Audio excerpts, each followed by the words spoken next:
As Democrats look to reclaim control of the House this November, some in the party are wondering if Minority Leader Nancy Pelosi is making that goal harder. The Washington Post reports that the 78-year-old California congresswoman has been the main target of Republican attacks. Some prominent Democratic candidates, such as New York's Alexandria Ocasio-Cortez and Michigan's Rashida Tlaib, have declined to endorse Pelosi to continue leading House Democrats. Joining me now from Chicago is Hari Sevugan. He's a Democratic strategist and partner at 270 Strategies. Hari, always great to see you. Do you think that GOP's attacks on Nancy Pelosi are hurting some Democratic candidates? Well, look, this is not the first cycle that we've seen these attacks. This has been their playbook since Congresswoman Pelosi's risen in prominence within the party. I don't think that they're effective, and I think part of it is because they've been doing it for years. If we look at a special election we had last week in Ohio's 12th Congressional district, that's a district that went by 41 points just 4 years ago to the Republican candidate. Last week, the Republican candidate won by, or is it now leading, there's a recount there, by less than 1 point. If the lesson that Republicans are drawing from that is that using Nancy Pelosi is an effective tactic, they're whistling past the graveyard. What about within the Democratic Party? Are there other issues surrounding Leader Pelosi that are creating tension within the Democratic Party? Sure. I mean, let's be clear. About a third of the caucus has supported somebody else for speaker or leader in the course of the last 6 to 8 years. And we've seen candidates that have said that they would support somebody else, or they're not sure that they're going to support Nancy Pelosi, and they've gone on to win, like Connor Lamb did in Pittsburgh. And I do think that there is some generational change that's happening. But as far as an effective political tactic, I don't think that it's going to be that effective by Republicans for a couple of reasons. The first is, what do they say after that? There's no line that comes after Nancy Pelosi or, liberal. They have no positive vision to offer, no economic vision to offer America. Second is, the road to the majority in the House is going to be battled out in the suburbs of America.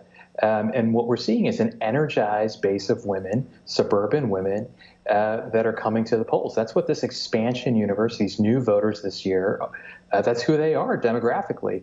Continuing to attack Nancy Pelosi there, I think, is going to turn off a lot of independent women that are going to decide this election. So, Hari, how would you advise a Democratic candidate on the issue of Nancy Pelosi? Listen, I think each candidate's got to pick what suits their leadership style the best and their district the best. And I think candidates across the country have done that. And we saw that with Connor Lamb in Pennsylvania just a couple of months ago. And we'll see that, some folks are going to say that they're behind the speaker and they're behind Leader Pelosi and for various reasons. She is certainly has been a leader on a lot of progressive issues, and she's a very capable fundraiser for the party. Others are going to look for generational change, like we saw out of Ocasio-Cortez and other candidates. I think you should do what suits your district the best. Insulate yourself on that issue. And move forward and talk about the issues that are going to decide this election, which is really, it's going to be economics. And really, this is a referendum on Donald Trump and the Trump agenda, as most midterms are on the sitting president.